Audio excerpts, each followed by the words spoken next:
I want you to do something before this video starts. I want you to close your eyes for just 3 seconds and think of someone you have lost. Someone whose voice you would give anything to hear one more time. Someone whose number you still have not deleted from your phone. Someone you still turn to tell something to before you remember.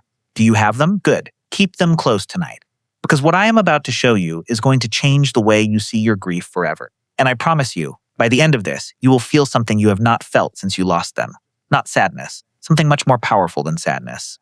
Most people think of ancient humans as primitive, brutal, simple, operating purely on instinct. Eat, sleep, survive, repeat. We picture them grunting at each other across fires, fighting over meat, running from predators, too busy staying alive to feel anything deeper than fear or hunger. We have never been more wrong about anything in our entire history, because here is what nobody tells you. The story of ancient humans is not a story about survival. It is a love story, the oldest love story ever told. And the proof has been waiting for us in the dirt for 200,000 years. Let me take you somewhere. Close your eyes again if you can. I want you to picture a landscape in southern Africa 200,000 years ago. The sky is enormous and absolutely clear. No light pollution exists anywhere on Earth. The stars above are so dense and bright they cast actual shadows on the ground below.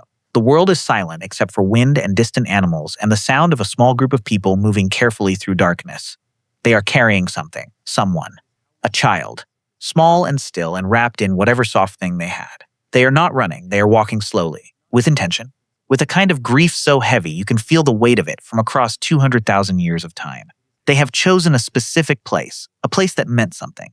That felt right in some way that required no explanation between them because they all felt it simultaneously. And before they lay the child down, one of them leaves to gather something. Flowers. They came back with flowers. Just think about that for one moment. In a world where every hour was a fight to stay alive, where food was never guaranteed, and predators were everywhere, and one sickness could take an entire family, someone stopped. Stopped everything, and went to find something beautiful to place beside someone they had lost. Not for survival, not for any practical reason, not because a god or a book or a priest told them to. Simply because the love inside them was so enormous it needed somewhere to go. And this changes everything. Because here is what we were taught. We were taught that grief, real grief, the kind that breaks you open and rearranges everything inside, is a modern luxury.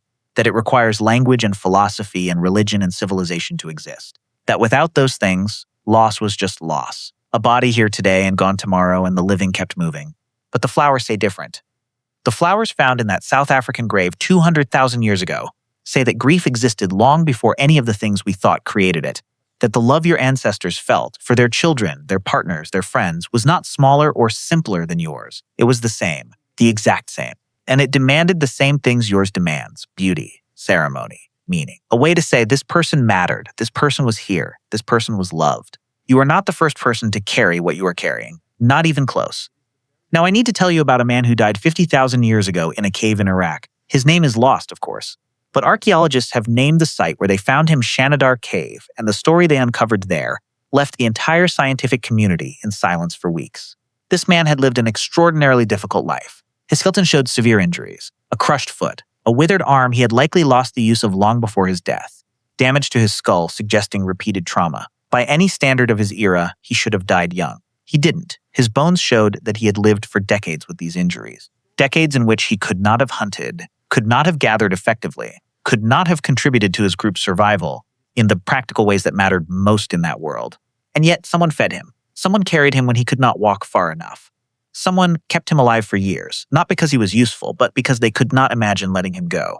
And when he finally died, they did not leave him. They positioned his body with care, head resting gently, arms placed across his chest with intention. The pose of someone being tucked in, being made comfortable for a long journey.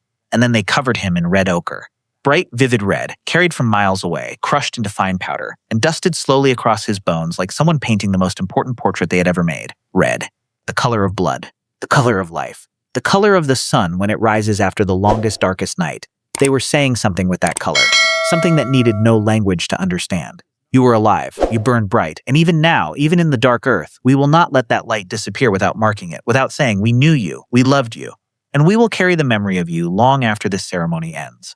But I saved the most extraordinary discovery for this moment, because this one broke something open in me the first time I read it, and I have never fully closed since. In France, in a cave called La Ferracie, 2 separate burials, discovered side by side, a man and a woman, buried together tens of thousands of years ago. And when archaeologists brushed away the final layer of dirt and saw what was beneath, they stopped working. because the bones of the two people were positioned so that their hands touched. Not accidental, not the result of bodies settling into soil over millennia. Someone had placed those hands together before closing the grave. Someone had arranged the fingers of two people they loved so that even after the flesh was gone and the bones were all that remained, they would still be reaching for each other, still touching, still together, in the dark, in the silence, across thousands of years of time that meant nothing to love. Still together. And here is the question that has not left me since I learned this story. Who did that? Who stood over that grave and made that decision? What was going through their mind as they carefully moved those hands into position? Were they crying? Were they numb? Were they talking to the people in the grave the way we still talk to the people we have buried?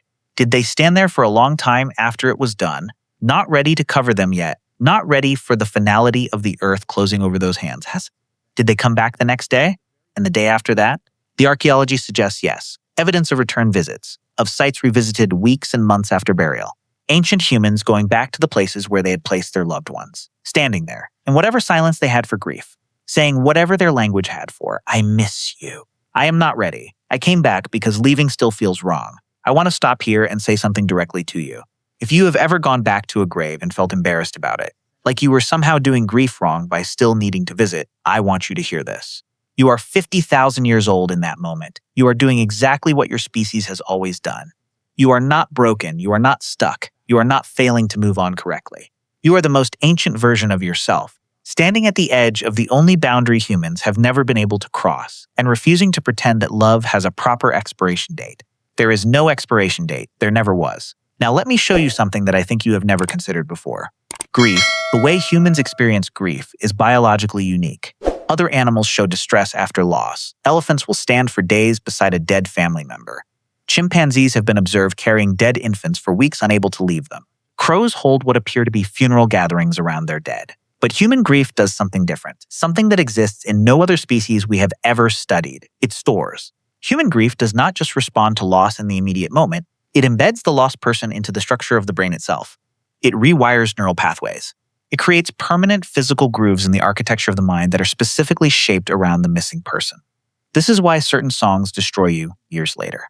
Why a smell can collapse you in a grocery store without warning. Why you still reach for your phone to share something with someone who cannot receive it anymore.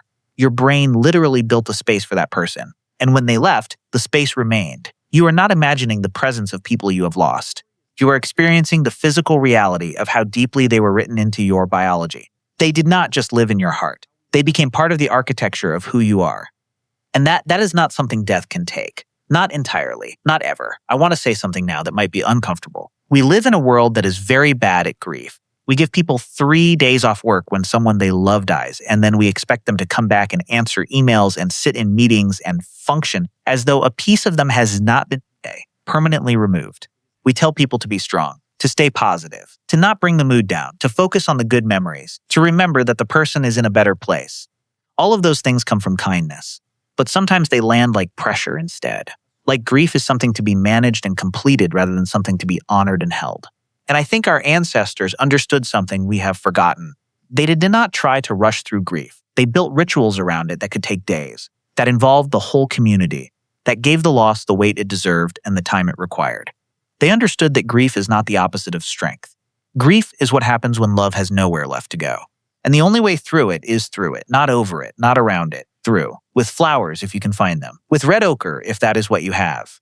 With held hands and returned visits and conversations into empty air. However your love needs to express itself, however long it needs. And now I want to tell you something about the person you are thinking of tonight. The one you held at the beginning of this video. I do not know who they are. I do not know how you lost them or when or what the last conversation was or whether you said everything you needed to say. But I know this with complete certainty. The fact that you are still thinking about them, still carrying them, still feeling the specific shape of their absence in your daily life, that is not a sign that you are grieving wrong. That is a sign that you love them right. Grief is love with nowhere to go. And the size of your grief is the exact measurement of how real the love was. So if yours is enormous, if it still catches you off guard years later, if certain days still knock you flat, that is not weakness. That is the record of something extraordinary that happened between two human beings. And extraordinary things deserve to be remembered exactly as long as they need to be remembered. Let me tell you about one final discovery. In China, in a site called Shujiayao, dating back 60,000 years, Researchers found a burial where the body of an elderly woman had been placed facing east, toward the sunrise. Whoever buried her had positioned her to face the place where the light comes back. In the deepest, darkest moment of loss, they pointed her toward the dawn. They did not know if there was a dawn after death. None of us do. But they chose to face her toward the possibility of one. They chose hope inside their grief, not instead of their grief, inside it. And I think that is the most human thing I have ever heard. To be completely broken, to have lost something irreplaceable, to be standing at the edge of the greatest mystery we will ever face, and still turn toward the light. I want you to do something when this video ends. Think of one thing, just one thing, that the person you are missing taught you. Something small, something you still do because of them.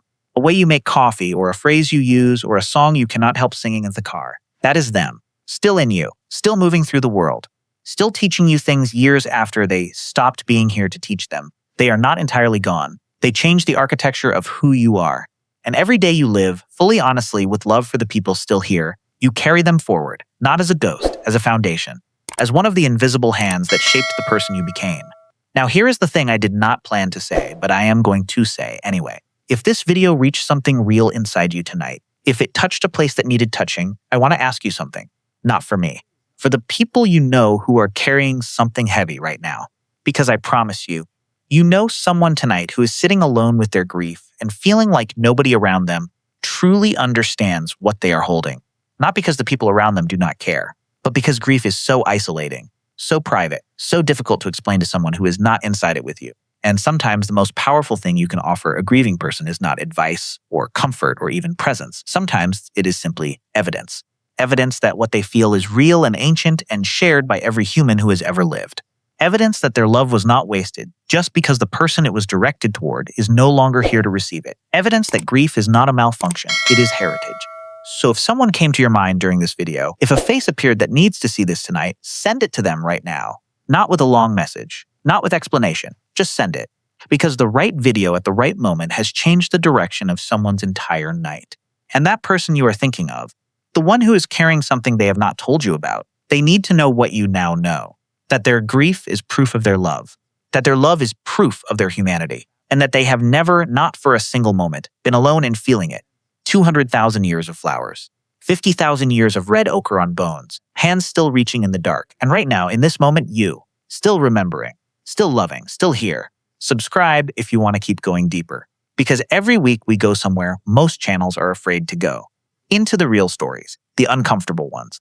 The ones that make you feel something you forgot you were allowed to feel. The ones that remind you what it actually means to be human. I will see you in the next one. And whoever you are holding tonight, hold them a little longer. They can feel it. I genuinely believe that. They can feel it.